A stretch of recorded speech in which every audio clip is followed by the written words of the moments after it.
Hello friends, welcome to ED action. இன்றைக்கி வந்து சூப்பரான மீல் மேக்கரில் கிரேவி செய்ய போகிறோங்க. இது ரொம்பவே நல்லா டேஸ்ட்டாக இருக்கும். ரொம்ப சிம்பிளான ரெசிபி. இந்த வீடியோவை பார்க்குறவங்க லைக் பண்ணுங்கள், ஷேர் பண்ணுங்கள், சப்ஸ்கிரைப் பண்ணுங்கள். இப்போ வாங்க இந்த கிரேவி எப்படி பண்ணுறதுன்னு பார்க்கலாம்.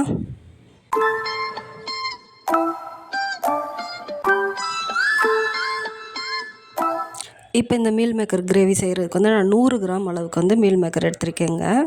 இங்கே பாருங்கள், இப்போ எடுத்திருக்கேன். இதை வந்து இப்போ நம்ம வெந்நீரில் போட்டு எடுக்க போகிறோங்க. இங்கே பாருங்கள், இப்போ அடுப்பு ஆன் பண்ணி நான் வெந்நீர் காய வச்சுருக்கேன் ஒரு அகலமான பாத்திரத்தில். இப்போ லைட்டாக சூடாகிக்கிட்டு இருக்குது. இப்போ இதில் வந்து நம்ம மீல் மேக்கரை சேர்த்துக்கரலாங்க. சேர்த்துட்டு நல்லா கிளறி விடலாம். கிளறி விட்டு லைட்டாக கொதி வரையில் நம்ம அடுப்பு ஆஃப் பண்ணிடலாங்க. இங்கே பாருங்கள், லைட்டாக கொதி வருது. அவ்வளோதாங்க. இப்போ அடுப்பை ஆஃப் பண்ணிவிட்டு நல்லா ஒரு 3 முறை நல்லா அலசி எடுத்து பிழிஞ்சு வச்சுக்கிறலாம். நல்லா ஆறின பிறகு செய்யுங்க அந்த இதை. இப்போ அடுப்பு ஆன் பண்ணி ஒரு பாத்திரம் வச்சுருக்கேங்க. இதில் வந்து நம்ம வந்து ஃபஸ்ட்டு மசாலா ரெடி பண்ணிக்கிறலாம். இதுக்கு தேவையான மசாலா ஒரு 2 டீஸ்பூன் அளவுக்கு எண்ணெய் சேர்த்துருக்கேங்க அதில். இப்போ அது கூட லைட்டாக எண்ணெய் காஞ்சிருச்சு. இப்போ 1.5 டேபிள் ஸ்பூன் அளவுக்கு வந்து தனியா சேர்த்துக்கிறேங்க. இப்போ வந்து 1/4 ஸ்பூன் அளவுக்கு வந்து சோம்பு சேர்க்குறேன். 1/4 ஸ்பூன் அளவுக்கு மிளகு சேர்த்துக்கிறலாம். 1/4 ஸ்பூன் அளவுக்கு சீரகமும் சேர்த்துக்கலாங்க. இதெல்லாம் சேர்த்து லைட்டாக வதக்கிடலாம். இப்போ இது கூடவே வந்து ஒரு 6 பல் பூண்டு எடுத்துருக்கேங்க, அதையும் சேர்த்துக்கரலாம். இப்போ வெங்காயம் வந்து ஒரு பெரிய வெங்காயம் எடுத்து நீல வாக்கில் கட் பண்ணியிருக்கேன், அதையும் சேர்த்துக்கரலாம். இதெல்லாம் வந்து லோ ஃப்ளேம்லேயே வச்சு நம்ம வதக்கிடலாங்க. இதை ரொம்ப வதக்க வேணாம், லைட்டாக வதங்கினாலே போதும். இப்போ இது வதங்கிக்கிட்டு இருக்கையிலே வந்து இப்போ வந்து இதுக்கு வந்து தக்காளி பழம் சேர்த்துக்கலாங்க. தக்காளி வந்து இன்றைக்கி வந்து பெரிய பழமாக 1 எடுத்திருக்கேன், போதும், இதுக்கு கரெக்டாக இருக்கும். இதையும் இப்போ கட் பண்ணி இது கூட சேர்த்துக்கிறலாங்க.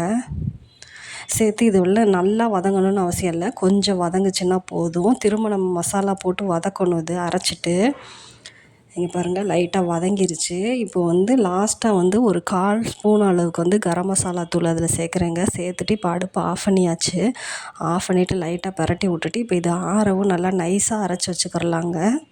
இங்கே பாருங்கள், நல்லா ஆற வச்சுட்டு அரைச்சிடலாம். இப்போ வந்து நம்ம குக்கரில் தாளித்து விட்டுறலாங்க மீல் மேக்கரை. இப்போ குக்கர் வச்சுருக்கேன். இப்போ வந்து இதுக்கு வந்து எண்ணெய் வந்து நம்ம தேவையான அளவு ஊற்றிக்கலாம். ஒரு 1/2 டேபிள் ஸ்பூன் அளவுக்கு சேர்க்குறேங்க. சேர்த்துட்டு இது கூட வந்து 2 பட்டை துண்டு, 2 கிராம்பு, ஒரு ஏலக்காய், ஒரு கடல் பாசி எடுத்திருக்கேன், கொஞ்சமாக சோம்பு, பிரிஞ்சி இலை 2 போடுறேங்க. இதெல்லாம் போட்டு நல்லா கொஞ்சம் பொரிய விட்டுருவோம். பாருங்கள், நல்லா பொரிஞ்சிருச்சு. இப்போ ஒரு வெங்காயம், பெரிய வெங்காயம் எடுத்து பொடிசாக கட் பண்ணியிருக்கேங்க, அதையும் இது கூடவே சேர்த்துக்கிறலாம். இப்போ சேர்த்து இது நல்லா லைட்டாக வதக்கி விட்டுக்கரலாம். இது நம்ம ஏற்கனவே கரம் மசாலா தூள் போட்டு அதில் அரைச்சிருக்கோங்க. இது வாசத்துக்காக தான் கொஞ்சமாக சேர்த்துருக்கேன். இப்போ லைட்டாக வதங்கிருச்சு. இப்போ இது கூட நம்ம வந்து அரைச்சி வச்சுருக்க மசாலாவையும் சேர்த்துக்கரலாங்க. இப்போ மசாலாவை சேர்த்து வந்து நல்லா வதங்கணும். மசாலா அந்த பச்சை வாடை போகிற வரைக்கும் வதங்கணும். இங்கே பாருங்கள், நல்லா வதக்கிடணுங்க. அந்த மாதிரி லைட்டாக எண்ணெய் திரிஞ்சு வரும், அது வரைக்கும் வதக்கிடலாம். இதை இங்கே பாருங்கள், நல்லாவே வதங்கிருச்சு. இப்போ வந்து நம்ம மீல் மேக்கர் அதில் சேர்த்துக்கிறலாங்க. இங்கே பாருங்கள், நான் ஆறவும் நல்லா ஒரு 3 முறை அலசிட்டேங்க. அலசி நல்லா புழிஞ்சு வச்சுருக்கேன். இது எதுக்காக நம்ம வெந்நீரில் கொதிக்க வச்சு எடுக்கிறோம்னா வந்து ரொம்பவே நல்லா சாஃப்டாக இருக்கும். இது நல்லா டேஸ்ட்டாகவும் இருக்குங்க நம்ம வெந்நீரில் போட்டு எடுக்கையில் வந்து. இப்போ மீல் மேக்கர் போட்டு லைட்டாக கிளறியாச்சு. இப்போ காரத்துக்கு ஏற்ற மாதிரி நம்ம வந்து மிளகாத்தூள் சேர்த்துக்கிறலாங்க. 1 டீஸ்பூன் அளவுக்கு மிளகாத்தூள் சேர்க்குறேன். இப்போ நான் மஞ்சத்தூள் சேர்க்கலைங்க. இது மிளகாத்தூளில் மஞ்சள் சேர்த்து அரைச்சிருப்பேன், அதனால நான் மஞ்சள் தூள் தனியாக சேர்க்கலை. மிளகாத்தூள் சேர்த்து லைட்டாக பரட்டி விட்டாச்சு. இப்போ வந்து உப்பு வந்து ஒரு 1/2 ஸ்பூன் அளவுக்கு உப்பு சேர்க்குறேங்க. சேர்த்து அதையும் போட்டு நல்லா கிளறிடலாம். கிளறிட்டு இப்போ நான் மிக்ஸி ஜார் அலசி தாங்க தண்ணி சேர்க்குறேன். இப்போ வந்து இதுக்கு வந்து எப்படி ஒரு 1.5 கிளாஸ் அளவுக்கு நம்ம தண்ணி சேர்த்துக்கிறணும். ரொம்ப சேர்க்கக்கூடாது, ரொம்ப சேர்த்தா குழம்பு மாதிரி ஆயிரும்.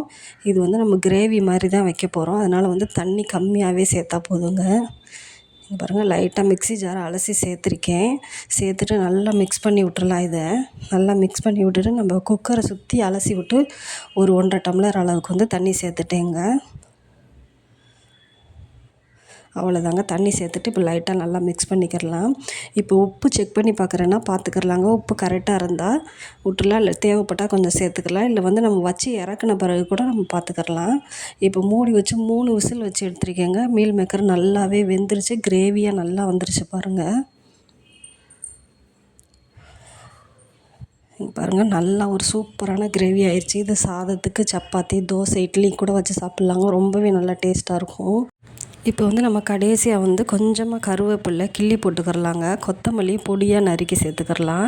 2யும் சேர்த்து லாஸ்ட்டாக மிக்ஸ் பண்ணிக்கலாம். இனி நம்ம வச்சதோடு அவ்வளோதாங்க. திரும்ப அடுப்பு ஆன் பண்ணியெல்லாம் வைக்க வேண்டாம். அவ்வளோதாங்க, சூப்பரான கிரேவி ரெடி ஆயிடுச்சு பாருங்கள்.